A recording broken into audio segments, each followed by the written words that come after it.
Hello friends, welcome to my channel. Once again I'm going to apologise for the weather.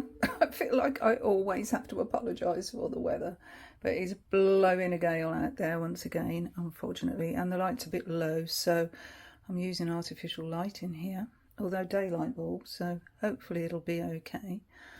So this is the Fyodor Pavlov Tarot, which I have been waiting for what feels like forever. I'm not sure, but there might actually going to be some noise because next door's having an fence put up. So anyway, if it gets too much, I'll turn the video off and come back to it maybe tomorrow. But for now, we'll see what happens. Okay, so bear with me. Anyway, Fyodor Pavlov Tarot. I really like the look of this deck. It sort of looks to me sort of Art Nouveau style, which is, I love that aesthetic. Absolutely love that aesthetic. When I went to Barcelona, I was just over, what's the word? Enamoured with the architecture, all that gorgeous stylized shop frontages. It's beautiful, and Gaudi as well. I really like Gaudi. So this is really totally my sort of my jam, as they say, my aesthetic. It's an art style I absolutely adore. So let's see how it's been interpreted in this deck, because that's what that looks like to me. And I guess I would say that's the High Priestess, judging by the pomegranate there. Right, let's see if I can get some better lighting on this. Okay, I think that's better. So the box, it's inlaid here, or stamped. I'm not sure how you describe that, but you can actually feel the imprint, if you like, of the decoration here, which is absolutely beautiful. The box is a little bit damaged, unfortunately. You can see it's a US Games Mass Market 2022. And this is the back of the box, and of course we've got the obligatory seagulls. Oh dear, never mind, we'll carry on. Right, there is some heavy drilling going on next door. It's quite loud. If it gets too much, I'm going to turn off the video. I'm going to look at this deck through myself without filming it, and then I'll come back tomorrow and tell you my thoughts on the deck. So that's the plan, but for now let's carry on and see how far I can get. Okay, so where was I? Captivating artist Fyodor Pavlov pays tribute to the seminal Smithwaite Tarot deck imagery by creating a hand-painted tarot deck in watercolour and ink that is informed by his personal queer and trans experiences. And this deck is going to be really useful for me because I don't have anything in that genre that addresses queer and trans as a whole tarot deck. I've got nods to it in other tarot decks, but not a tarot deck that's actually specifically aligned with that. So yeah, this is going to be really useful. So the result is a tarot deck that is familiar and timeless, whilst exploring new and diverse representations of gender, sexuality and culture. Pavlov artfully introduces queer and non-binary identities while staying true to the canonical tarot meanings. So it's 78 gilded edged cards with colour themed suits. Oh, nice.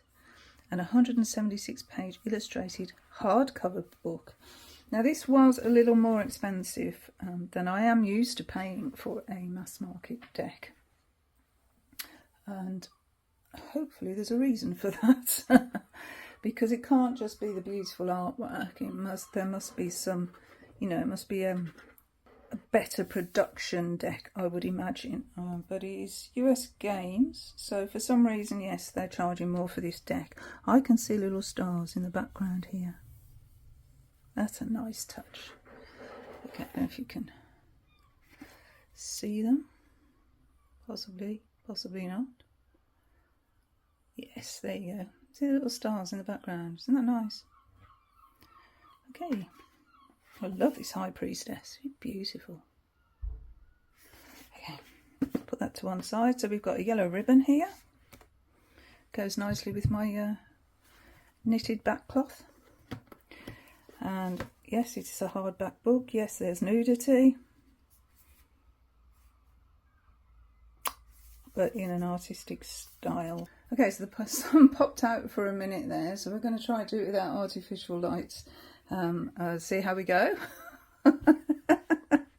Is this a challenging video? Is it as challenging for you to watch as it is for me to try and film? I do hope not. Anyway, I don't want to leave it too long because I want to explore the deck. I want to explore the deck, and I'd like to do it with all of you. Okay, so the book. Oh, the cards are quite large. Okay, the book first. Right, let's zoom in. Let's have a little look at the book. Okay, so we've got a beautiful image on here. I wonder which card this is. Anyone want to make a guess? We have 175 pages. Here we've got about the artist at the back. I always like to read this. I like to know who the creator is. So this is Fyodor themselves. I don't know what that banner inscription means. That'd be nice to actually maybe Google and find out. So it says, I'll hold it up so you can see it as well. Fyodor Pavlov is a queer, transgender Russian emigre and long-time New Yorker. The intersection of all these complex identities informs his work as an artist. Working primarily through the medium of watercolour and ink. Oh, brilliant. I do like that watercolour ink aesthetic. He maintains a strong portfolio focused on multicultural motifs of history, queer sexuality and esoteric occultism. Yeah, because this is not a new thing, is it? I mean, it's always been throughout history. There's always been transgender, non-binary individuals. It's just society did not acknowledge them, unfortunately.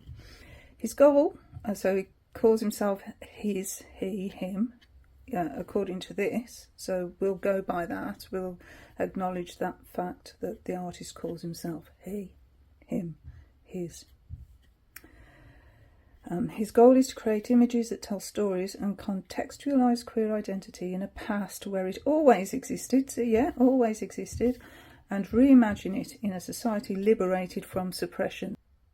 I'm so glad that suppression is lifting for everybody, hopefully. He creates art that brings new life to the past for contemporary audiences and evokes a world in which the past is present, the present is queer, and gender is fluid. So we've got some spreads at the back here. We've got the Celtic Cross spread. We have a relationship spread. My partner, myself, the power that connects us, our common base. The resources of my partner, my resources, the focal point and mutual goal. An identity spread. Oh, that's a different 3-card one. What's this now? An aspect of my outer identity, so the sun. An aspect of my inner identity, so the moon. Guidance to live authentically, stars. I love that. That's brilliant, the way that corresponds. I really like that. Possibility spread. So where am I now? What will expand my horizons? What can I learn from my current situation? What can I learn from others? These are really well thought out. You love it. Okay, let's go to the front. And so, yes, US Games 2022. We have a table of contents. So we've got the introduction, which is 3 pages, and the major arcana, the minor arcana, broken down into the suits. So it's the normal way we see suits as wands, cups, swords, coins. So that is the order of the Golden Dawn, although coins is pentacles. Then those spreads in about the artist, and we've already looked at those. So here's the introduction. He spent 5 years working on the deck. And, oh, look at this. This is brilliant. Okay. I will read this little bit. I'm not going to read all of it, but I will read this bit here. So, conceptualizing my own versions and interpretations, committing all this information to paper in this guidebook. Okay. Throw it in the fire. It's in the fire and do whatever you want. My intention as the artist only goes so far. I communicate with my images and my words as best I can, but the rest is up to you. Oh, that's brilliant. I like this energy of this deck. So we have a little bit here about reversals, which looks like Fyodor doesn't give, and because it says here, I've done my best to illuminate all sides of the cards to enable the querent to read in a way that makes the most sense to them. So that says to me that they're not reversible, possibly. Then we've got a little bit about gender and some gratitude. So my magician here, Lauren Knowles. Oh look, Rachel Pollock and her book 78 Degrees of Wisdom. How fitting, how nice to acknowledge Rachel Pollock, given the fact that I heard today actually that Rachel is passing over the Rainbow Bridge pretty soon. It's been poorly for quite some time, but yes, these I think are her final, I don't know how long on earth, but yeah, she's coming to the end. So can I just take this opportunity to acknowledge, I'm going to cry, to acknowledge Rachel Pollock and Zoe, and everything that Rachel has given to the tarot community, because, oh please excuse me, where would we be without her knowledge, without her insight, without her experience? Rachel has given so much to this community, and I would just myself like to extend my gratitude. Her 78 Degrees of Wisdom was one of the first books I ever purchased, and it stayed with me. I've got the original, it's battered. But yeah, I am so grateful for Rachel and everything that Rachel has done for the tarot, for my personal learning, for my personal journey, and I wish you all the love in my heart and all the gratitude. Thank you, Rachel. May peace find you. Okay, just take a minute.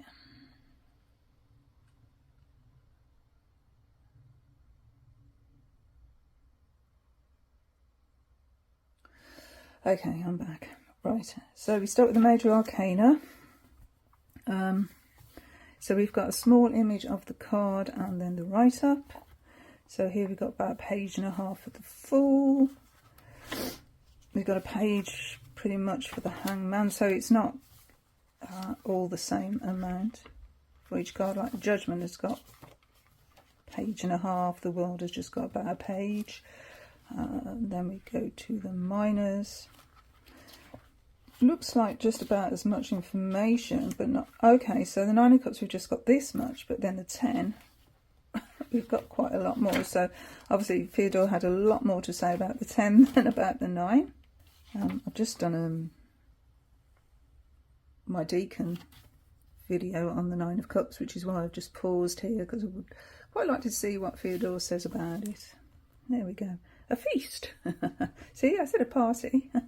This is a card of contentment and fulfillment. Cups represent the emotional state of satisfaction in attaining our goals and desires, while the feast shows its physical rewards. The Nine of Cups is known as the wish card, and I wanted to imbue it with the kind of peaceful joy that comes not from the fulfillment of our wildest desires and dreams, but from realising suddenly and quietly that what we've strived for has come about. That the life we worked so hard to build, the relationships we fostered, and the things we've wanted to surround ourselves with has materialised. This is not about instant gratification, but long sought after security and well-being. Take care that you aren't the only one at your table, though. Lay it for your guests and share. A bounty is wasted on one. I love that. That is brilliant. That is so cool. And sort of goes along with what I was saying as well about what went on for us to reach, you know, the hard work that went before to actually get to this stage of our journey in the Nine of Cups. So that really corresponds well for me. Okay, let's have a little look at the cards then. Okay, so we have a yellow ribbon in the box. Let's pull the ribbon out. And they are shrink wrapped. So look at the bottom of the box, it's got that beautiful motif in. It's just a cardboard box. These ribbons are so useful though for getting cards in and out. I really like that. So let's have a little look at the cards themselves. Gilt edged. Let's take the cellophane off, shall we? I seem to have lost my seam on picker somewhere. Okay, so let's take the cellophane off then.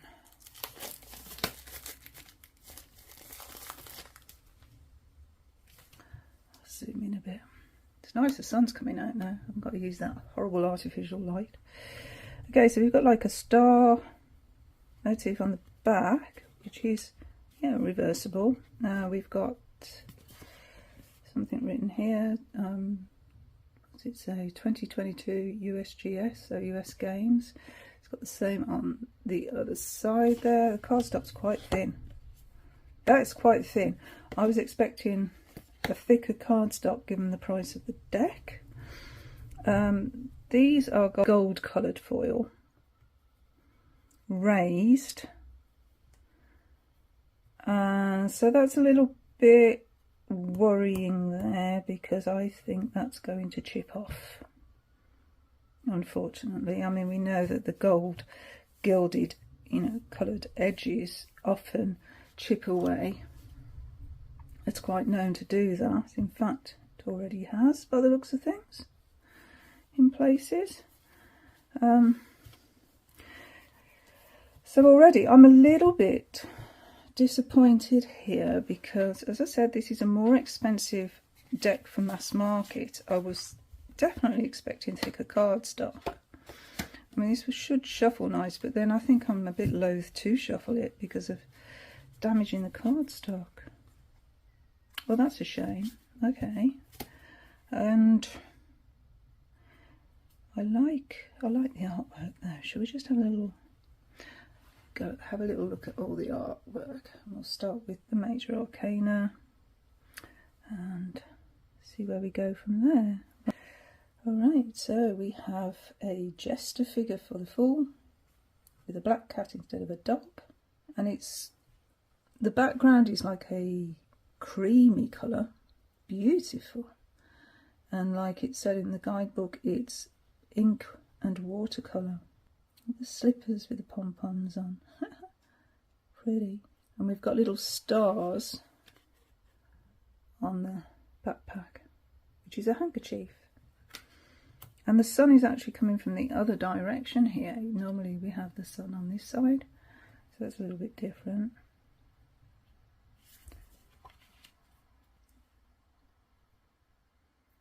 Magician's wand is very big. That's quite a large wand he's got there.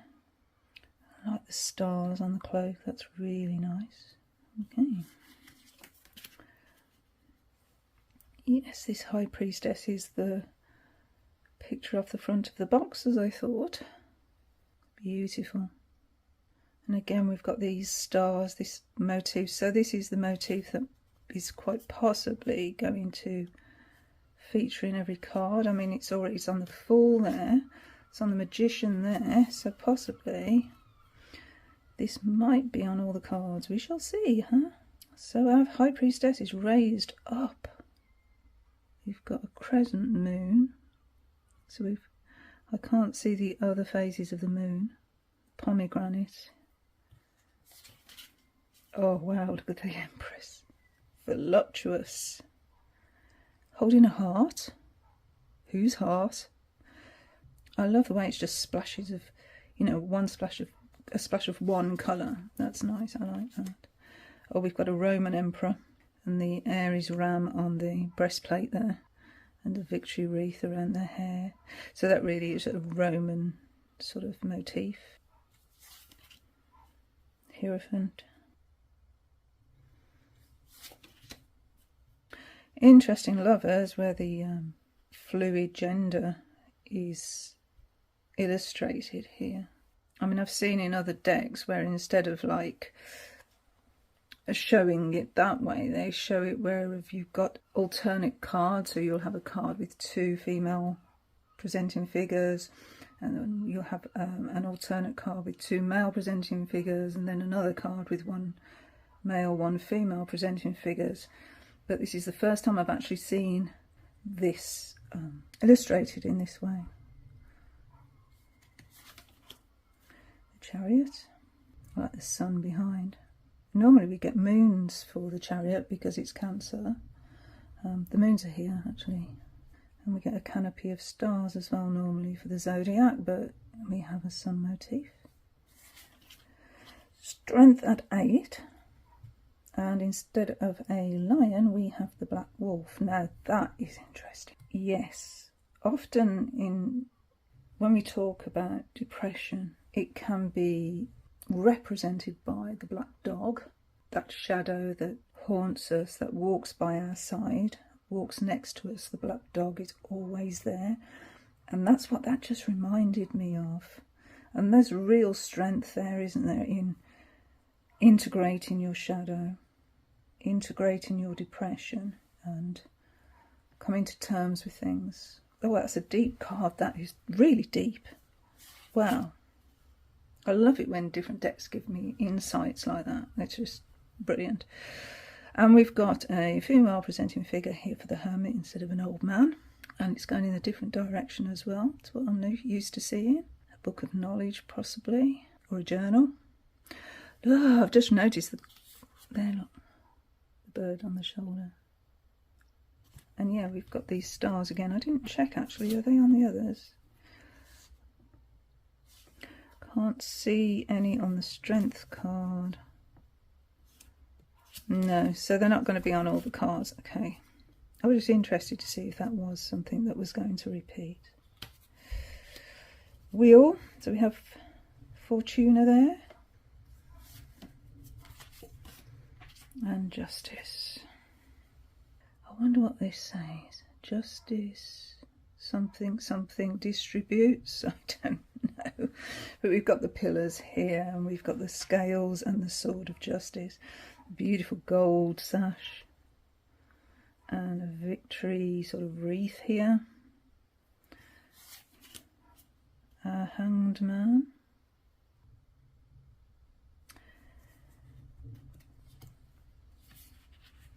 I like this sort of clear imagery. There's no clutter here. It's really nice and clear. Wow, that's cool. Embracing death instead of running away from it. So it's a different take again. You know, we see people pleading and not being listened to because death comes from everyone. But here it's being embraced. And we've got like this universe in a death's cloak. And a blood red rose. Oh, this deck's gorgeous. Temperance. The blending card here. Lots of blue. Nice. Got the iris there. The devil. So is that the lovers in the devil card? Let's have a little look. Always like to see if I can find the lovers in the... Here we go. I would say so. Yeah, that's definitely the same individuals. Wow, there's a lot to discover in these cards. Bondage, you know, being bound to demons. Tower, nice. Actually, it's a fallen angel. Let's get close. Yes, that's a fallen angel. Wow. Don't usually see a fallen angel coming from the tower. So why is that fallen angel there not using the wings to actually escape the tower? You can only see one figure there. Star. So that's the card I was looking at and wondering what it was. It's the star card. because we have the stars here. I saw something the other day that talked about the Big Bang. I thought that was really cool, that the large star here was sort of like the, you know, the Big Bang that started everything. And yeah, something to think on. Oh, I love that moon face. I do like a moon face and a sun face. I wonder if we've got one in the sun. It appeals to my inner child, I'll admit it. And I wonder if that is the same animal from the Strength card. Is it a dog? Is it a wolf? That black dog, you know, that depression. I wonder. But we have the wise owl here. Yes, we have a face in the sun. Cool, love it. Oh, look at this abundance here. Judgment. So here we've got, instead of with the death card, people begging and pleading, it looks like in the judgment card, that's where the people are pleading. Because normally I see this as a, you know, a wake-up call. So that looks a little different to me. Please bear in mind these are my thoughts. You might think differently. And our world card is lush. Very happy world card. Right, so let's have a look at the next suit, which will be the suit of wands. So it says that the cards have different colours according to their suit. So this looks to be green, which, okay, I sort of get it, because wands are living branches here, and living branches sprout leaves, and leaves are green, so I get it, although I always associate it with fire and therefore a reddish colour. But this is the artist's decision. So the ace. So the 2 is looking in a different direction. Normally he's back to, the back is to us, making plans. Yes. Now the 3 is the back to us. It's normal sort of imagery.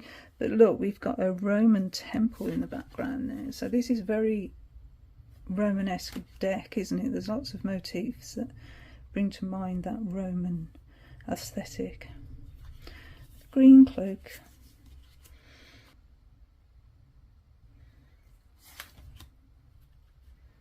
Here we've got different genders in the 5. Normally it's all male gender. Is that Joan of Arc? I always think when I see a female figure in armour on a horse for a 6 of Wands that it's Joan of Arc. I wonder if it is. Shall we look? Let me see if it is. 6 of Wands. Doesn't say. It's about small daily successes. It's important to note that the knight's journey is not yet done, but it's an optimistic one, a battle won in war. No, it doesn't say it's Joan of Arc, it just says it's a knight, so my assumption was wrong. Or maybe it wasn't, I don't know. It's just not stated. Okay. Yeah. It's not straying away from the Rider-Waite-Smith at all, really, is it? This suit. Just a different aesthetic. Oh. Okay. I stand corrected. Oh, stand corrected. This guy's lost a leg. That's very unusual. Very young person to have lost a leg, an injured arm. Normally we see a bandage around the head. So that is different. So this person has definitely been to war. And then we've got our burden card, yes. No sort of surprise in there. Page of Wands is a minstrel.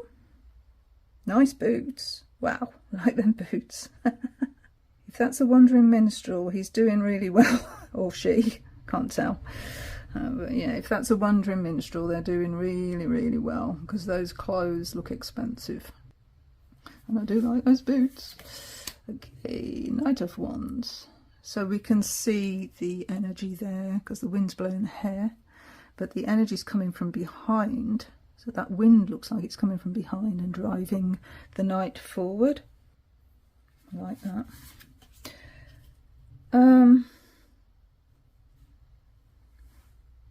Okay, so we've still got that cat in the Queen of Wands. We've got an ermine fur here on the hem and on the bodice. I don't know, I don't like that queen. I'm trying to figure out why I don't like that queen, but I don't like that queen. Normally we see them thrones seated, but there's no throne, there's no seat on this. I don't know, why don't I like that card? I don't know. And there's the king, and he's not sitting down either, although the throne is in the background. I don't know, I don't like the king and the queen.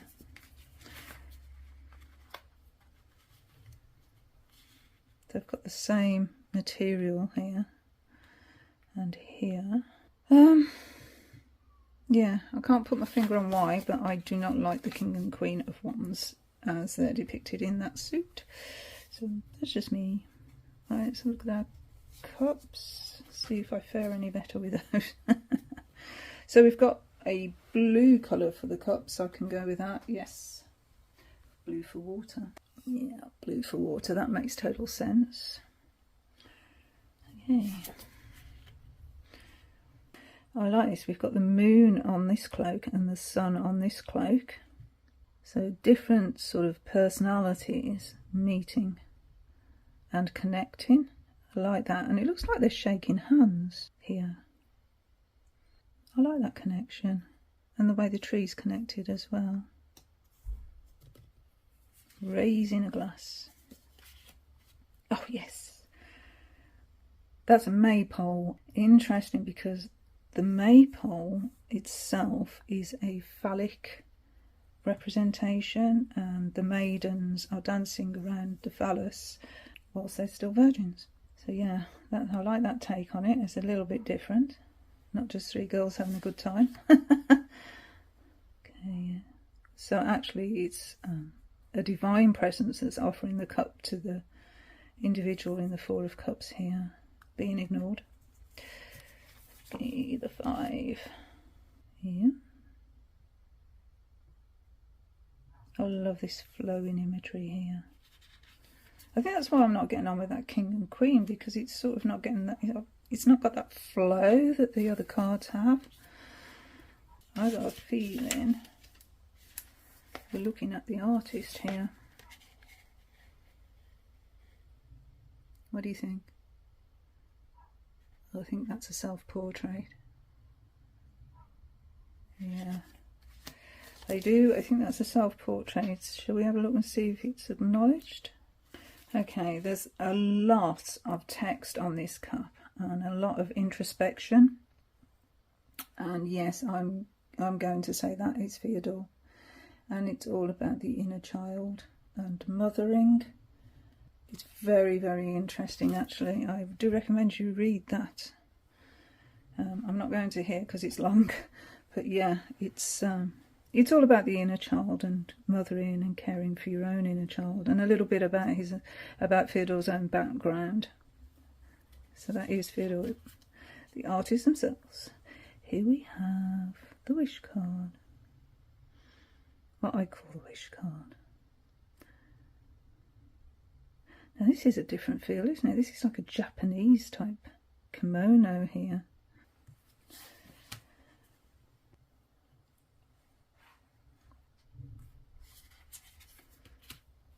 That's the card I read out, the 9 of Cups.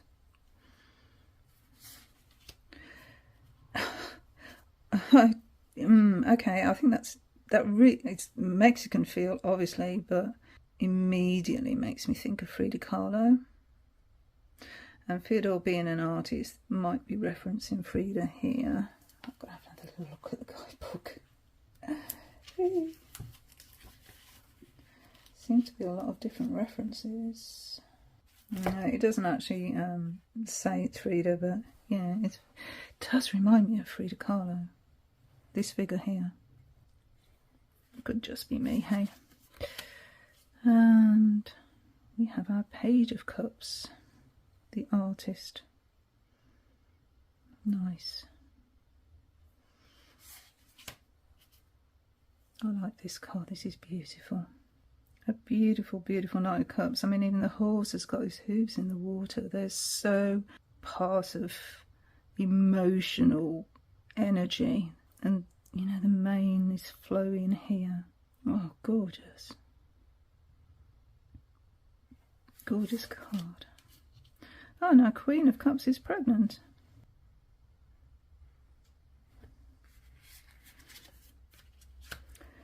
And the King. Again, good boots. I'm loving the boots.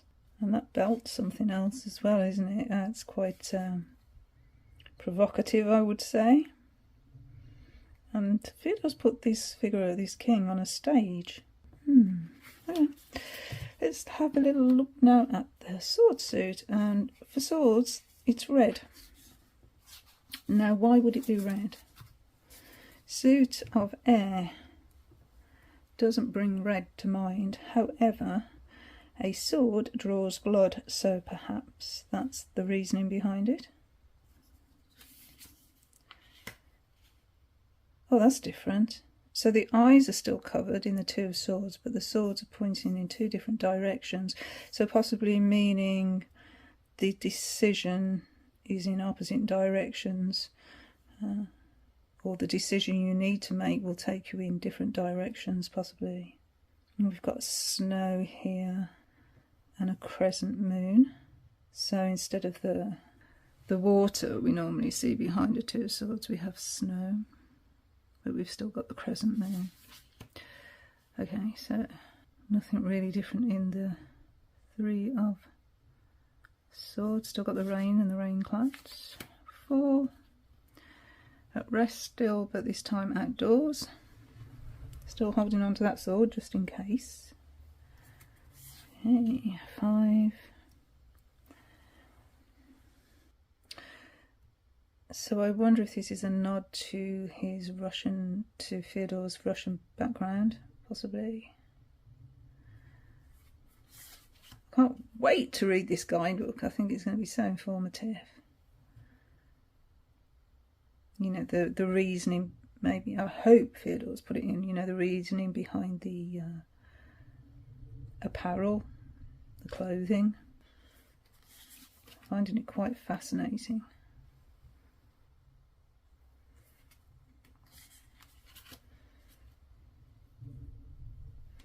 I love the flow.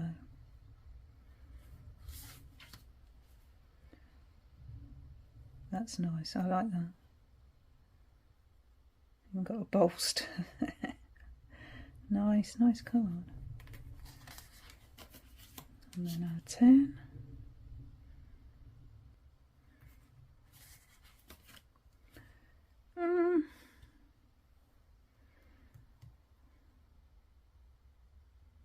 Page of Swords polishing the sword. Okay, I don't know. There's some sort of, is it a swallow? Is it? Looks a bit like a swallow with that tail there. Not sure. The swallows do fly swiftly, don't they? Very fast. Talking of which, our Knight of Swords, who also travels very fast. Very fast energy. Okay, our Queen of Swords is armoured. Again, holding the sword in the hand there. Still got the tie on the wrist that we see on Rider-Waite-Smith. And the King of Swords. Very regal. It's really interesting actually, because I've just finished a set of 3 fiction books by, I think, Catherine Arden, all based in Russia, called the Winter Night Trilogy. So there's 3 books. The Bear and the Nightingale is the first one, The Girl in the Tower is the second one, and The Witch in Winter, I think, is the third one called. Oh, so good. Yeah, Catherine Arden. Sorry, I'm just looking it up on Goodreads. So I think it's quite nice that now I'm looking at a deck that's been, just move the camera a bit, a deck that's just been, illustrated by a Russian emigre. I like these correlations. And it helps as well when you immerse yourself in the mythology, because that's well before Moscow was what it is now. Anyway, if you're interested in reading those books, I highly recommend them. So on to the Ace of Coins, and we've got a wheat sheaf there. Balancing. So yeah, it's gold for the coins, which makes sense, doesn't it? You know, being a coin, not pentacle, but coins, so therefore used to trade. So worth a lot. Just two figures here in the Three of Coins. So the apprentice and the master. Although we've got the blueprints here, so maybe that's a nod to the third. Okay, so our Four of Coins, we're actually hiding what we've got. Not letting people know what we've got. We're holding on tight. That's an interesting take. I've never seen one with the back towards us before. Our Five trying to get into through the gates there. Not a church this time. Six. Russian peasants, I presume. Seven, ploughing the land. Trying to make a living from the land there. And then we have a workman perfecting his craft for the 8. Gosh, that wind's really loud, isn't it? Apologies. Okay, 9, yes. An opulent lady in her garden. But where's the bird? Bird must have flown away. Oh, I can't see a bird. And our family portrait for the ancestral card. We have one dog. So the coins are actually in the produce here. So possibly that's saying that the wealth that they're handing down through the generations has come through the land. Because we've got corn there. We've got what looks like pumpkins there. I'm not sure what's in that one. But to me that's sort of saying that they've made, oh there's the wheat sheaf, that they've made their living and their fortune through hard work, land work. So here the page is planting the seeds. So at the beginning of the journey. Okay, so our knight here has actually been injured to an extent that is no longer able to be mobile under his own steam, and that slowed the energy down. I love that sun motif there. Still hanging on to that horse there. And we've got a queen that's very of the land, taking the produce and making it into food for the family. Nice, I like that. And then our king.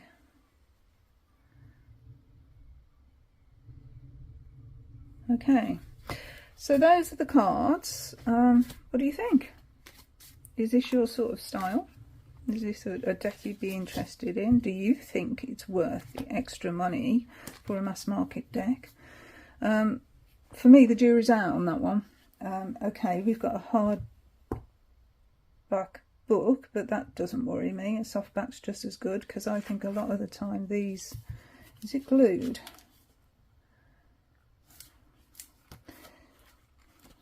I'd like to know if that's glued or stitched, actually. It's stitched. Oh, so that's cool. Because a lot of the time if they're glued, these signatures can actually just come out. I mean, it's a nice book, but unnecessary, I think. You know, if that's what the extra price is about, then that is really unnecessary. A soft book would do just as well. So what are we paying for, you know, for that extra money? It's definitely, I don't think, the cardstock, because, well, that gilding is going to chip. Gilding always does, and gilding for me now is unnecessary. It's a nice touch, but it hurts your hands sometimes, you know, really hurts your hands. These is pretty, but I would rather if that would be just be, you know, one print and not just this, because this is going to chip. It's going to chip if you use this deck as a deck is supposed to be used, you know, shuffled and riffled and everything. Then that is definitely going to chip. And, you know, so the cardstock is not all that. It's not glossy, which I like, and it's not, you know, matte. It's a nice, I like the feel of it. It's not linen. I'm not great at actually describing cardstock, to be fair, but I like this card feel. But yeah, is it worth the extra money? I don't think so. I don't think so. I'm loath to riffle shuffle this. I'm just going to overhand it because I don't really think it'll stand up to much if I do riffle. So anyway, shall we pull another card? Oh, okay. Doesn't like that either. Try again. I'm going to pull a card and read the book entry for it just to finish the video, and thank you for watching. We shall have Temperance. Oh, okay. Temperance is my card because I'm a Sagittarian, and it's one of my cards because it's assigned to Sagittarius. So let's have a little look at what the book says. It's nice we've got a major. And it's nice it's a Temperance as well. It's a nice card. Okay. This one is rather straightforward interpretation of the Temperance card. It features all the usual trappings of an angelic figure standing with one foot on land and the other dipped into a body of water, pouring the self-same water from one vessel to another, and an iris flower blooming nearby. I simplified the design slightly from Smithwaite's imagery to the older, more basic designs with a less elaborate landscape. I wonder if he's talking about the Solar Busker Tarot there. Possibly. I wanted the illustration to be less distracting to the eye overall, with just a few elements to really focus and tie the meaning of it together. To me, Temperance is a card that looks within rather than without. The only real deviation here is the way the angel himself is represented. In most Temperance cards I have seen, the figure being an angel is meant to be interpreted either as genderless or, more often, as feminine. There is a visual shorthand of assumed gentleness and mildness that comes along with a feminised image, which I wanted to change by making the figure explicitly masculine. I like the idea of gentle, tender, temperate and comforting masculinity, and I felt it suited the card. The brook around the figure babbles wildly, yet smooths into a calmer flow along the edge of the card, the way our thoughts sometimes run ahead of us with stress and anxiety. We must be reminded to temper them, lest we get swept away. Temperance calls for balance, moderation, patience and mindful intention in our behaviour. What intention means to me is simply acting with purpose rather than on impulse. Temperance encourages us to take the time required to figure out what that purpose is, and then to go forward and act with conscious awareness of our motives. Okay, so the battery's running out on the camera, so I'm going to end here.